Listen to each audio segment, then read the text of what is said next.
What's up, you dirtbags? We are back and we are here with a huge episode. My name is Luke Eggebraaten. I'm the host of the Dirtbags podcast. I've got my co-host joining me, Mr. Luke Payne. How we doing, brother? Good, brother. How are you doing? Great. Switching up to a beer, actually. I've never done this without a whiskey, so we'll see how it goes. Interesting. Okay. Before we introduce our massive guest, I'm so excited for this episode. Just want to say shout out to Mr. Luke Payne, as of Friday, left his full-time job. I think many of our listeners and people that follow us don't know that Luke has had a full-time job through Black Iron, through Western Excavation, through Dirtbags, like all the shit that he does. He's been working an 8 to 5. So huge shout out. I know it doesn't get recognized enough, but super proud of you. And I'm excited to blow it up in 2023 with everything that we've got coming. I'm excited, dude. Thanks for the shout out. And yeah, a lot of people probably didn't know that. So maybe we'll have to cover that on a different segment, but thank you. Appreciate it.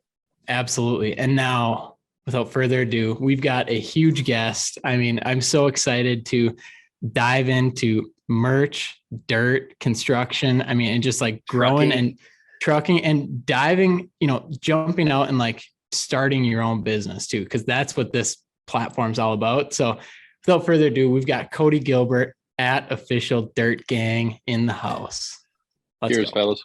Cody, what's happening, my man? I don't know if our listeners are watching on YouTube or podcast, but Luke's got a Komatsu hat and Cody's got a cat hat. So Luke, I'm sorry, I got to side with Cody on this one because Hey, it's all right. It's all right, man. I'm a tried cat and man, true. So. Tried and true. Well, Cody, man, thanks for hopping on with us. We've actually had a lot of people kind of reach out and they really wanted you to kind of give your story a little bit, just because I know there's a lot of people that, I feel like have followed along with you just because of what you've built on the Instagram side. Again, you were really early to that. I'll call it a game, but you were really early to, establish a really big presence, I feel like. It all started mainly, I was inspired by Pushy Six. Big shout out to him. Yeah. He's the first person I started watching. And when I seen his in-cab videos and stuff, that it really inspired me to kind of do my own thing there. I love it. How did you know, like, do you have background in like video or anything like that? Or are you just like, fuck it, I'm going to put a camera in the back of my cab and see how it goes? No, I had absolutely zero experience, but funny enough, doing this stuff has really piqued my interest in videography, and I take it further than the construction stuff. I've done weddings and recruitment videos for the fire departments here where I live. I mean, just different stuff. I really love editing and videography. So shit. Okay. So you found an interest basically on when you kind of first started. That's really cool. So starting off, give us a little bit of your background. Obviously, you're self-employed now. I think of July 2021 when you started the Gilbert Sons. Yeah, June, right? July, yeah. Yep, June, July. Where did you worked at Earnhardt Grading? Yep.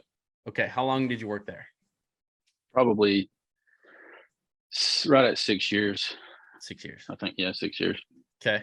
And when did you start? Was that 2015? 2015 or 16. Okay. And they're a huge company, right? Massive, yeah. Massive. Yeah. One of the biggest in the state, I'd have to say. Okay. Yeah. And then, yeah, as Luke was saying, going from that to then doing your own thing. I mean, how was that jump? Complete, I don't know. In my mind, when we did the jump, it was talked about well before we left. And we kind of kept it, under our hat because we didn't want to get, booted out before we ever even had everything in line to be able to get booted out, But I guess the big jump, it was in my mind. I thought it would be like completely just a cakewalk, super duper easy, because I've been out here around all this super big iron, big dirt moving, like high profile jobs for energy companies. I thought everything that we was fixing to embark on was going to be 110% a cakewalk. Yeah. And I was rudely mistaken, because the residential side of construction, dealing with homeowners, dealing with people, Sucks. you know, not commercially. It is a completely different ball game. And it's almost like a never ending job when you get on someone's property. You're doing a job for them, and then you get everything done. This happened to me twice the past 2 weeks. Every job I've done, you get completely done, dressed up, perfect, looking great, fixing to snap the picture, and they walk up and they're like, "Are you done?" "Yes, I'm done." "No, you're not done." And they add like 20 more things, and you got to go screw up everything you just got finished to go fix what they need. Oh no. What do you give us an example of that? Like you would finish the project that you bid out and then they're like, "No, you got more to do." So it stems to shout out to all the women out there. Normally it's somebody's wife because like it's hard to explain unless you do it. Like when you're clearing, you know, property and stuff, you can't really see what you got until you start clearing. Yep. And as you start clearing, they see the progress and they're like, "Oh, that needs to go. That tree needs to go. We need to do this and this." So I was in a golf course, for instance, to give you an example, a couple of weeks ago, big, humongous, multi-million-dollar houses everywhere. And this property literally butted up against the golf course that everyone lived around. And I cleared the entire lot, like super big timber on that thing. And in the beginning, it was, we're going to burn it and dispose of the remains that don't burn or whatever. Then it turned into, no, we're not going to burn it. We're going to haul it off. So like if, just for instance, when you know you're going to burn stuff, you just rip it down, you know. If you know you're going to haul it off, you need to crunch it up a little bit more so it'll go in the truck. So I didn't crunch any of that brush up. So I had to like sit there and go through that pile little by little. Then I got the whole thing cleaned up, and there's like a little patch against the golf course. And I got everything cleaned up, and the homeowner said, "My wife wants all that gone." And that was like another 5 loads of brush after I got everything called off all my trucks. I was like, "I'm done." It was a mess. I hope you charge them for that, for the changes. Oh, absolutely. Okay, They got it good. I was like, oh my God, I got hope it you charge, good. because I know there's some people that would be like, "Oh yeah, don't worry, I'll just take care of that." All right. In the beginning, we got God a couple times because you know, we're used to working for people that handle the business, and now we have to handle the business. So we're trying to be nice, and we got God a couple times in the beginning. Yeah. Cody, question for you. So if something like that happens, is that ever like a good thing, like an upcharge that you didn't expect, or is it always kind of just a nuisance because of the timing? Depends on what you got lined up. Mainly that one was a nuisance. Because I was pushed for time because I had to be at another job. It was a Friday night is when it happened. So I mean, I stayed till almost we never left until 8 o'clock that night. And my dad, me and him are kind of split up. He does the commercial side of our company. I do the residential. He had to come because he got off already. He was already home, so he had to come bail me out. You know, he had to go grab one of our trucks and haul some brush to get us bailed out of that. But more of a nuisance than anything. Sometimes, depending on, like, if you're halfway through the job and they add it, definitely a good upcharge and a good benefit for you. Cody, take us back to day one. You were kind of talking about, you know, you got God on a couple projects and kind of the rude awakening when you started. Before you started, what was kind of your thought process of it? Were you just like, you know, I see what these guys are doing. It shouldn't, you know, it's not super tough. We can do this on our own. Kind of take us through that. What were your initial thoughts when you wanted to start? So taking it back, I mean, we'll take it back 5 years. Me and my dad has talked about doing this for a long time. And he just always brushed it off and was like, "Nah, we're good where we're at." Cause he worked for Earnhardt the same as I did. I was actually lucky enough to be on his crew. So I got to learn everything from him at Earnhardt and here where we're at now. But taking it back, we talked about doing our own thing for a long time. And on Instagram, you know, as it is, everything's painted real pretty on social media. So I was looking at well-established companies already. So, and, you know, and I knew they was smaller, they was self-employed guys. So I was watching them and how they did things. So I assumed that's how it would go. And starting out, we had 2 Kenworth dump trucks, and that was going to be our bread and butter, was just trucking. And we learned real quick that you're going to have more than 2 dump trucks to make some money, the kind of money we're wanting to make. Yeah. And so it quickly evolved into I'm sure we'll jump into this later, but the piece of crap Sandy that we have and all of the new heavy equipment that we've purchased, that has become the bread and butter. And I mean, I don't know if y'all are religious or not, but I talk to God all the time, and my dad does too. And my dad was telling me, he said, God spoke to me and said, why would you do something that, like, why do trucking when you're good at grading? Go do grading. You can make money doing that. And that clicked, and we've took off. Getting it done. How'd you guys come up with your first jobs? What did you guys do for like advertising? Did you kind of have like a clientele that you were like, okay, I know like maybe Earnhardt that pushes away these jobs, we can kind of maybe go after these, like kind of take us through that. So in the beginning, anything that Earnhardt would have pushed away would have been way too big for us. We wouldn't have been equipped for anything that they had. Although they did shoot some work our way, it never panned out, but they did shoot some work our way, which was really cool of them. But in the beginning, it was mainly word of mouth, and I created an Instagram account for our company. I promoted it on my Instagram, The Dirt Gang, and that probably didn't even do anything for us, but mainly it was my dad has done this for the last 25 to 30 years of his life. So, he knows somebody in the business somewhere, and just kind of shooting the word around. And a lot of it was really small residential stuff. And as it progressed, the only way I can explain it is when you get on a job, it's like a domino effect. You'll be doing a job at somebody's house. Some guy rides by, he sees you working. He's like, hey, I got about 15 acres I need cleared at my house. Okay, here's our card. Then he calls. You go to do his job, vice versa. Domino effect. It just keeps going and going and going. So what did you guys have for equipment at the time? Do you accredit, do you think people saw your work? Do you think people saw like the appearance of your guys' company? What do you think kind of attracted people to you guys? Or was it mainly just because you were at the right place at the right time? I think it was the right place at the right time, because I don't think anybody would hire anybody that used a Sandy excavator. I think it's just the right place at the right time.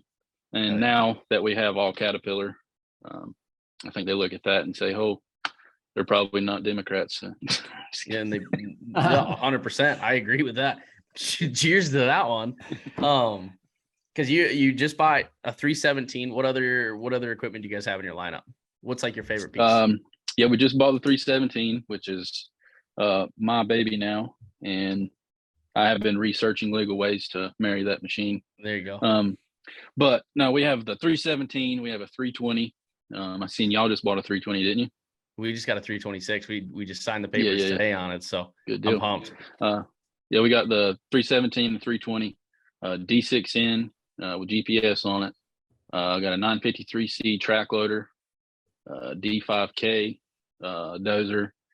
Then we have a 1969 D5. There's no series letter on it, so it's just straight D5. There's no, it's so wore out, you can't really see a date or anything on it. I'm just going off of the guy we bought it from. He said it was a 69, so we're gonna say it's a 69. You're like, all right, we'll go with you, man. Sounds good. And then we have a yard ornament, Sani SY 135. And it's for sale if anybody is looking. Yes, right? For sale, $95,000 out the door. Deal. That's a steal of a deal. Someone go take that. Luke, we're taking a cut if somebody buys it from this podcast here. Yep. We'll send Cody the bill later. Cody, so like when you did start, you kind of mentioned that it wasn't like you thought, and obviously it's a lot tougher when you jump into it. So I know that can be a big misconception. I think you sometimes do people a disservice, not you specifically, but people on Instagram showing everything that's perfect all the time. Like, how do they start out? How do they get a realistic expectation of just before jumping into a new business, especially in construction? Like, what are some good ways, whether it's renting or working, like subbing out some work? Like, what are some good ways to kind of get into the business without taking on too much risk and not knowing like what the hell you're doing? I would say if you don't want to take on much risk, we just threw everything we had and put it on the table, went all in. But if you don't want to take a lot of risk, I would say first and foremost, you're going to want to get an LLC in your company name and whatnot. You're going to need some workman's comp. You're going to need some insurance. And if you get insurance and you're planning on renting heavy equipment, go ahead and get that blanket policy on your insurance. Put like $2 million worth of coverage on it. And I would say, like, let's say like Luke, the other Luke, you said he was working 8 to 5 or something like that. If you have a job and you're wanting to test the waters, go talk to some people around your area, see if they need something done. I need some clearing done. I need a, driveway pipe or something, just some small stuff. You can go rent the machine from your local machine dealer, wherever you're at, test the water, see what you make from it. Make sure you price the job to make profit, obviously, but you can test the waters that way, or you can go balls deep like we did and pulled a lucky card. So yeah, definitely. Well, I feel like, luck is kind of a tough word. I feel like the harder you work, the luckier you get, right? That's so, right. What intrigues me is you guys have a hell of a lineup, and you're just over a year of being in business. How did you know what equipment you needed, within that year of business? Was it just like, hey, we have this many projects or this magnitude of projects coming in, these are the equipment this is the equipment that we need? So yeah, that's exactly how it happened. And our accountant, she's really good at saying, hey, you need to go buy something before your ass gets ate alive in taxes. Fuck yeah. Have a good accountant. But it started, I'm trying to remember how it went. We got the Sani, and then we got a track loader because we was doing a lot of residential like basements and stuff. Okay. And that track loader is a mean machine for basements, and you can clear with it. I mean, you can do everything.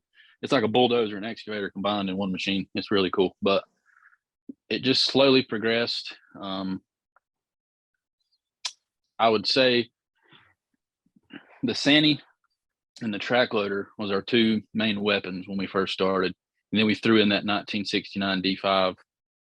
We had a big dirt job for a church we had to do, and it really helped bulk some of the dirt out. And but just as the jobs, like it was just kind of smaller jobs, and you just slowly progress. And I guess it's just you being coherent as to what's happening around you, knowing when it's time to upgrade. Like we have a really, really big job that is making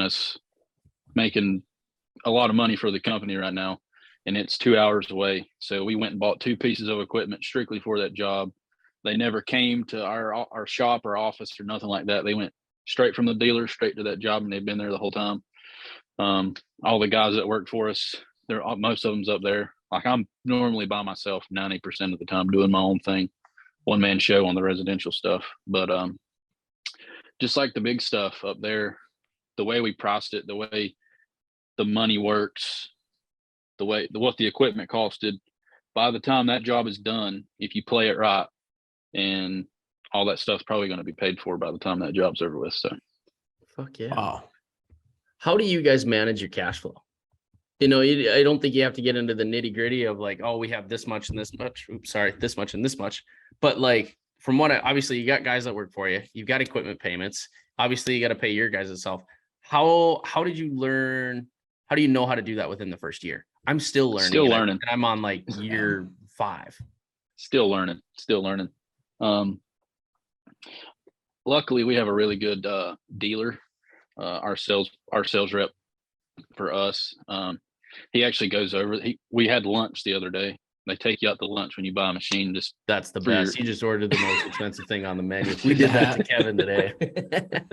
No, but we had lunch, and he went over he was telling me that we are our company itself. He notices a lot of young companies that doesn't manage cash flow very well, doesn't manage their finances very well.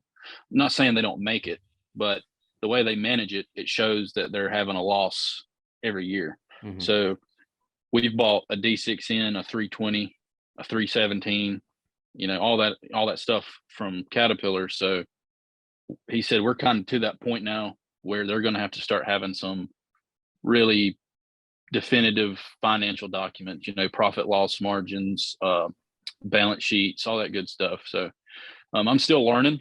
Luckily, we have an accountant for all this good stuff, but we're still kind of learning, really. I don't think you ever stop learning on that topic, because Absolutely not. Luke and I have been a part of a couple different webinars and just talks about cash flow. And there's multi-million-dollar businesses that are still like, I need to manage my cash flow better. Yeah. So it's a really big topic. Yeah, it's actually like especially in the 7-figure range, we're seeing that companies like they don't need more jobs. They have enough jobs, they have enough work coming in, but they also can't really hire for the jobs because they're so tight on cash between paying out their machines and their fleet and each other. And so it's an interesting spot to be in, because there's work out there. They think they can get people, but they just can't necessarily pay them. So it's interesting to see how it works, and what stems from that. And what I think is a misconception is commercial is the almighty best ever. And when I've had multiple conversations with Luke on this, is commercial is amazing and it's great, but the payment terms are way different. Like things operate differently when you go commercial. Yes. So Cody, do you think like that helps having like a good, healthy residential side and the commercial side? So yeah, that's kind of our niche. That's it's like a game of chess, really. If depending on myself and the weather, the commercial job up there, the weather is kind of weather dependent, and at the same time it's not. I mean, if for whatever reason the rain gets them, there's still stuff that can be done. For me, if the rain gets me, it's normally a shutdown for a day or two while it dries. Yeah. But the residential side of our company, if played correctly, can pay for everything that we owe for, just my part of it. So everything at the commercial side of it goes into the bank and is used for keeping everything running. I mean, we're not counting maintenance, fuel, payroll, parts. I mean, all that good stuff. There's way more than just insurance. That shit is outrageous. Fucking dumb. It's a scam, but it's not at the same time. Not a scam. I shouldn't say that, because I'm sure my insurance guy is like, all right, Luke, he's listening. Yeah. Not a scam. Not a scam.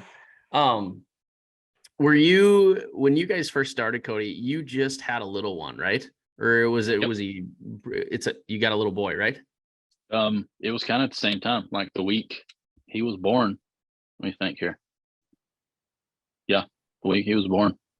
You were like, honey, I'm quitting my job. We're starting our own. And how did that go? That was scary. Oh yeah. Extremely scary. Because I've heard my whole life, when you have a kid, it's gonna be so expensive and this and that. Really, it's not been that expensive. We just recently got out of the diapers that we got from the baby shower, and he's a year old. So it's not that bad. There you go. Hell yeah. It was definitely scary to think, if this thing flops, it's over with. I mean, technically, what happened was my dad being a good dad, and my dad is an awesome dad. My dad's probably going to watch this, but he when we first started the company, he said, "You know what, son? Let me take all of the risk right now." So everything went into his name right out of the gate.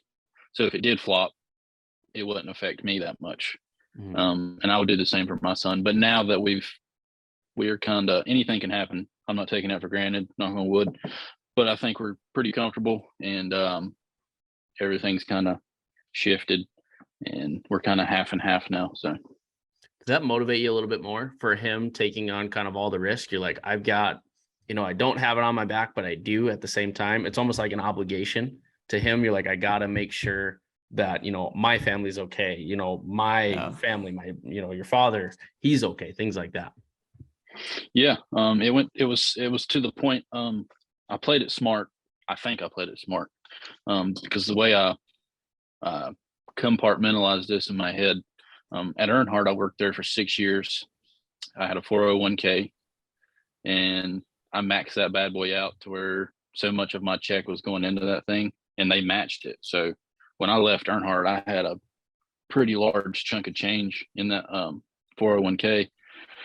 And I was thinking to myself, I was like, well, Gilbert Sons grading and hauling, it's probably not going to have a 401k thing going on when we start up. So I'm going to go ahead and pull that out.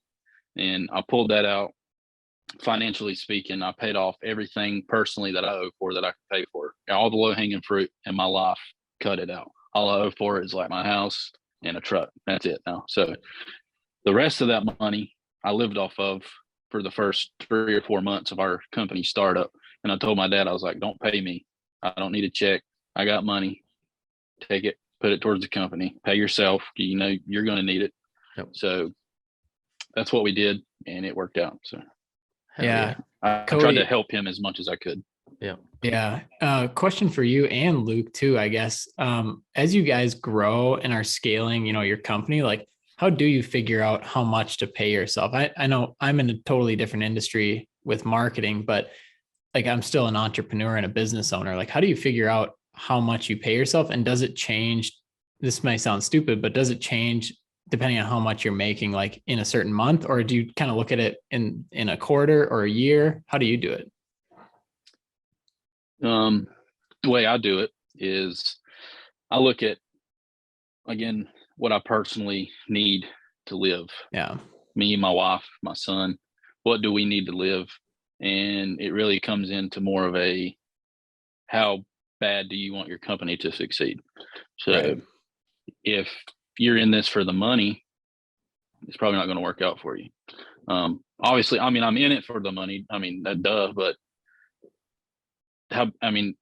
the want to for success is greater than me having a couple extra dollars in my pocket, this week. So I pay myself what I need to live that month, and a couple extra dollars, go to McDonald's or something. They say people that have companies, they already got $1 million in the bank. That's not the case.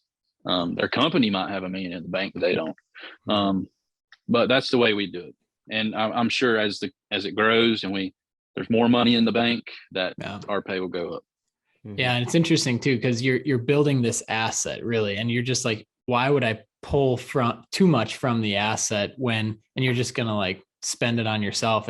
This asset is just an engine that you're building, and it's just going to keep pumping out. And the more you feed it, the more it's just going to keep growing. And your vision, Luke's vision, my vision, we're not going to just do this for the next 2 or 3 years. Like we're going to do this for a long time. And so I totally see that vision of like, keep as much in as you can, pay yourself a reasonable amount and a little extra too, because I mean, I think that's great too, to like reward yourself and like keep that hunger going. But I think it's ridiculous too, if you're just starting out and you're pulling all the profits, you're pulling everything out of the business and sucking it dry. I think there's a different way to do that. And I mean, I think personally you gave a really good example, but also, everyone's a little bit different too. Yeah. I mean, it'd be really cool, you're going to have like a brand new, like side by side or boat or something. And then your machine breaks and you've already pulled all that money out to buy yourself toys and you can't fix that thing. That's the way I look at it. And circling back to the 401k thing, when I pulled that money out thinking, it's not going to go into a retirement that we have at our company. The company is my retirement, by the time I get older, my son, if he chooses to do this for a living, he may do something completely different, and that's cool. But for whatever reason, he chooses to do this, he'll be my age, same concept. I'm going to teach him everything my dad taught me. He's going to take it over. I'm going to sit back and collect. Hell yeah. He's your retirement, basically, is what you're saying. Oh yeah. Hell yeah. Yes. Yeah. My son's technically paying me, and he's only a year old. So good for him. God, fucking right. Shout out to little Dirt Gang. Dude, speaking of that, so Luke, we got to pivot because I don't want to not talk about this. We're already pretty deep in the podcast. So dude, the Dirt Gang. I mean, we talked a little bit about it before, but I want to dive in a little bit more on the branding side. Like that's what I really love is branding and branding yourself and a company. So like for one, how important do you think it is to like have some sort of platform and a brand? And I guess two, once you have that platform, like the way you monetize it, if you could kind of walk through that, because you can have a platform, you can have people watching you, but you can also take action on that and monetize it and create a revenue or an income from it. And it's similar to what Luke and I are doing with the Dirtbags podcast. Like we're driving downloads to the podcast and then we're going to monetize it. So if if you don't mind diving into a little bit of the business side of like a platform, I think that'd be great. Yeah. So monetization was super weird term for me when I first started this whole deal. I mean, I've heard it on like YouTube and stuff. Bunch of like big YouTubers was like, yeah, I'm monetized or I'm demonetized. And I was like, what does that even mean? Until I became, some type of small social media presence. But monetization wasn't even in my vocabulary when I first started the Dirt Gang. It wasn't about money. I did create merch, but again, that wasn't about money. I wanted to create a brand based around heavy equipment operators. Cause I mean, you see guys, they wear Caterpillar, Komatsu or whatever. And of course they're going to wear that, but I want something like, I want to be the Under Armour of the heavy equipment world or something like that, and I never this is a Dirt Gang hoodie. People, it looks, I don't know. I mean, I think it's a great hoodie, unbiased opinion, but it was just more of I wanted to create a brand for people like us. And I got hit with we need high vis, we need high vis, we need high vis. And I used Teespring and they don't offer high vis. So I was like, you're out of luck, boys. Wear a vest. Sorry, I don't know. But it pays, a minute amount of money, enough to go buy a biscuit at McDonald's or something, nothing insane. But this was like a big secret of mine that I was never going to tell anybody, but while we're here, I might as well. I now get paid by Instagram to post and I get paid per view. I don't know how it happened or what I did. I never signed up for nothing. I just got a notification and it's the reels on Instagram. I guess the more consistent you are with your reels, the more traction they get, they pay you. And it's like a bonus thing. And you can watch the monetization go up. And I made as much as like $100 one time on one video in like 15 minutes because for some reason it just clicked. Some of my videos do good, some don't. But that one just clicked and it gives you a little extra change in your pocket at the end of the month. Yeah, we had that happen to us. So I'm an owner of Turf Wars Racing, and we saw that like a couple months ago. All of a sudden, Facebook, we didn't sign up for anything. It just happened. And it's like, congrats, you can get a bonus now for 30 days. I'm like, What the hell? Like, how does this work? And then it's like, yeah, depending on your likes, shares, and comments in the next 30 days, we'll pay you. I'm like, well, let's get to it. So I just started creating content, putting stuff out, and yeah, sure shit, they started paying us. And I was like, oh, that's actually kind of cool. And, like you said, it's not anything like didn't replace any of our salaries or anything, but it's cool to like get paid from a free social media platform just for creating content, which you do anyway. Yeah. It's just a little more motivation to do better stuff, create better stuff. Yeah. Cause ultimately that's what they want too. It's like, and they've gotten really good, these platforms of like just shadow banning and axing content that like sucks and people don't want to see. And, there's still some flukes we're working out and stuff, but it's like, they have it dialed in to where if people want to see it, they're going to show it to them. And so it's great for people that are creating genuine content instead of just trying to, finagle the system. Absolutely. I know a lot of Instagram accounts that post just random, and they got a lot of followers, but they just post stupid stuff. Like it's not even their videos. It's just like super low quality, them low quality videos on TikTok, and they like copy it. And you got the little TikTok watermark bouncing around and it's not genuine, but they get like 30,000 likes. And you're like, dude, I'm over here busting my ass, trying to work a job and then shoot content. And I'm going to get like 54 likes and you're going to get 30,000 from stealing somebody else's video. It pisses me off. That's so true. Cody, what started the Dirt Gang? You were telling us a little bit about it earlier, but what was kind of like the defining moments on when you're like, this is it, we're starting this shit?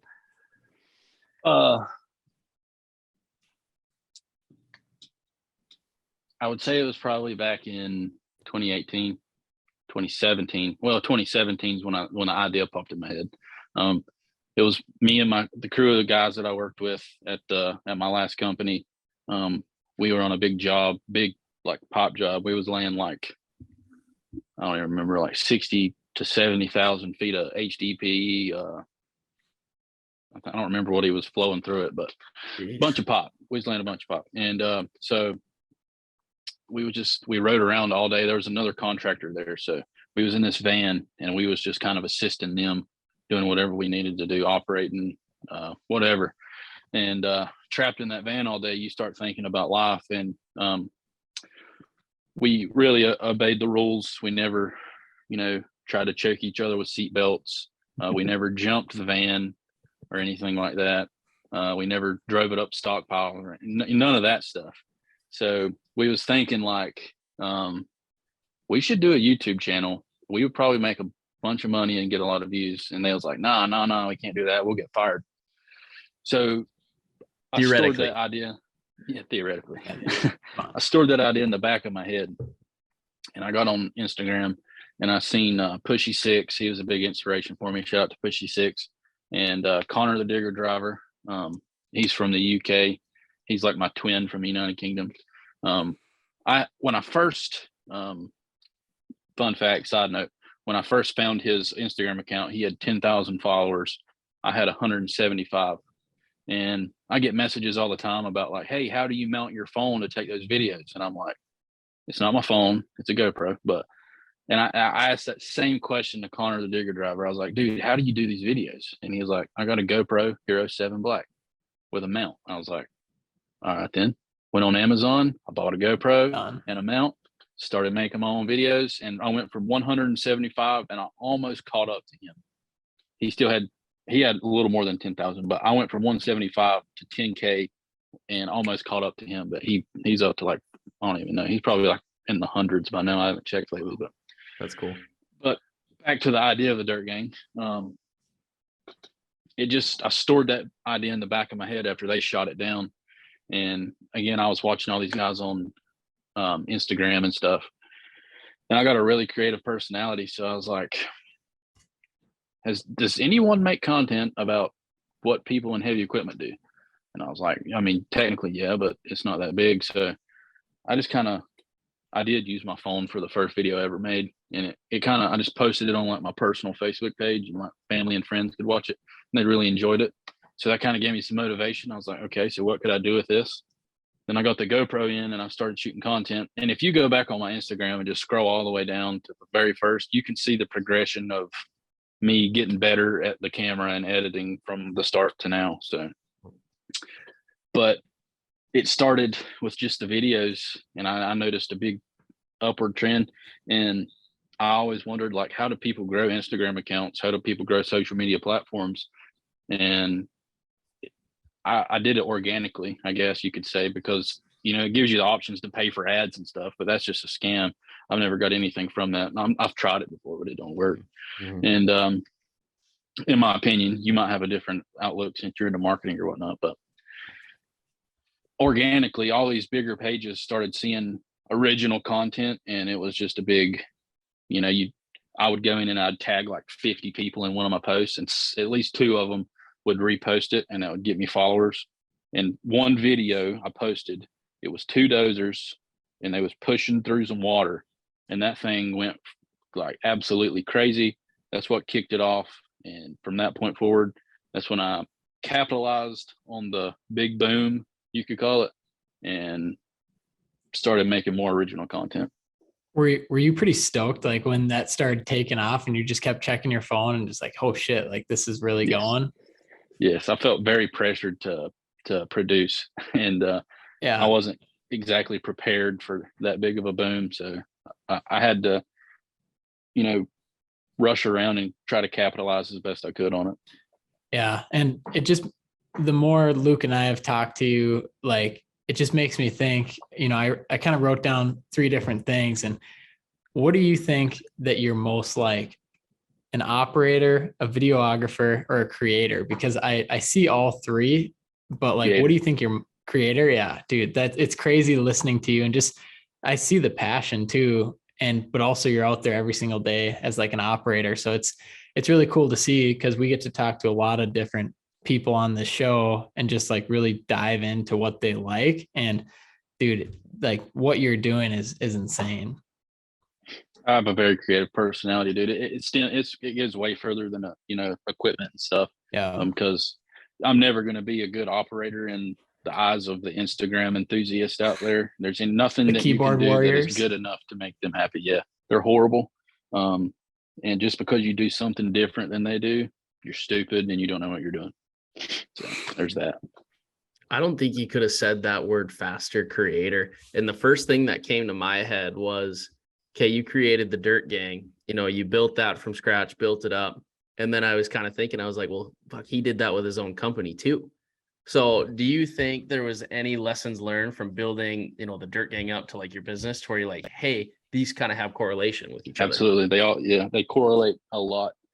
Just the way you do things. I think a lot of the confidence of jumping into this came from the Dirt Gang, knowing kind of what it's a completely different ball game, but at the same time, it's got a lot of similarities. But I think I had the confidence kind of knowing what happened with the Dirt Gang as to what could happen with this if you played your cards right and be genuine. Don't be a crook.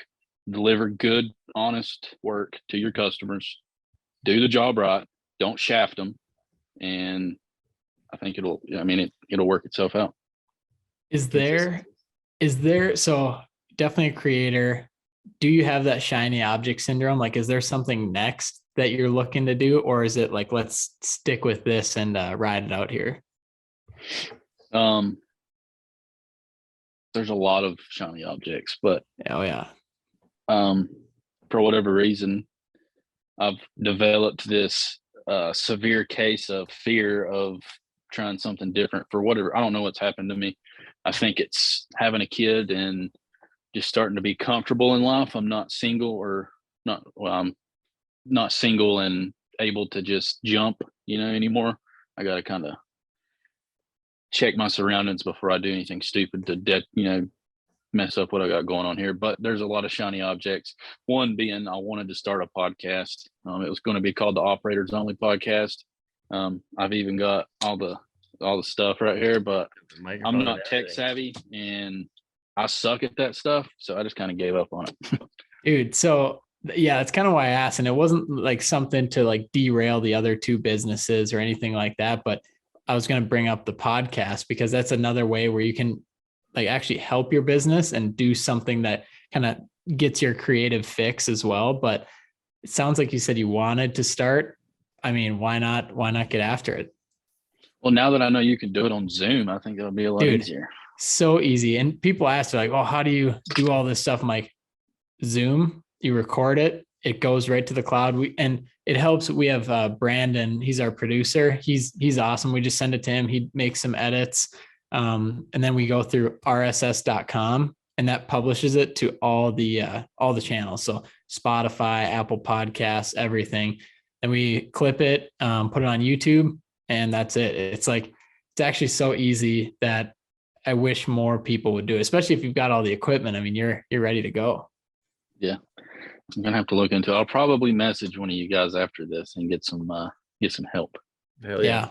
And then if you need a couple guests, we got a couple dirt bags that would jump on there. Yeah, we all own it for sure. We know a couple guys. I love it. Well, as we wrap up here, are you planning on going out to any shows or Con Expo or anything like that? Man, I was thinking in my head when y'all asked me to be on here if y'all was going to bring up Con Expo.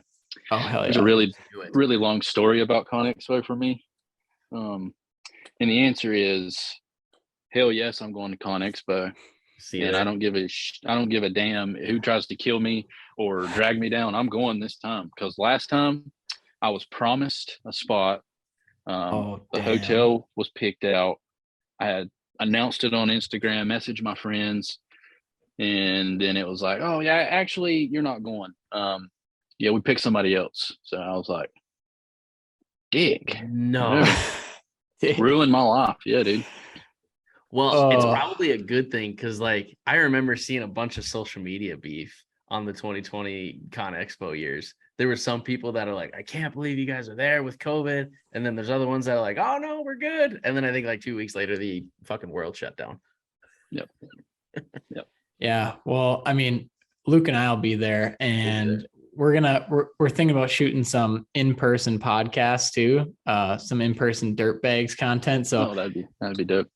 I think that'd be fun. And then, yeah, I mean, for anyone listening too, if you're trying to go, and Luke, I'm assuming we can say this, but we've got the VP of AEM. He's going to be our next guest on the dirt bag. So AEM owns Con Expo. And so he's going to bring it, and he's excited. He said he asked if it's 7:30 PM or AM. He's like, when are we drinking? Like morning, or is this, is this a night thing? Shots at 7:30. I was like, I'm in, John. I'm so in. Yeah, but he's stoked. And we're going to talk all about like, the show and educational sessions and things like that. So it'll be good. But yeah, dude, it'll be fun to see you out there too. Yeah. Be fun to meet you. I will say this has been the quickest hour of my life. That was fucking fast. I was thinking the same thing. I was like, is my clock going faster than it should right now or what? No, dude, it flies by. But Cody, Luke and I can't thank you enough, man. I mean, we kind of listen to what the people want to. That's part of it. And then Luke and I kind of make the decision of, okay, who can add value to the listeners? Because like we mentioned earlier, we don't want to just go surface level and talk about this and that. But like, we love diving into what people actually want to hear. So like, thank you. I know we're going to probably have you on again at some point. So have like a round 2 and get after it. But dude, keep crushing out in North Carolina. We're going to see you in March at Con Expo. And and if you want to follow along with Cody at Official Dirt Gang, you're probably already following him. But if you're not, go check him out. And then Cody, what's the Gilbert one? Gilbert and Sons, Official Gilbert and Sons. Yep. Official Gilbert and Sons. Yep. Follow them both. Those are both sweet. Let's go. All right, boys.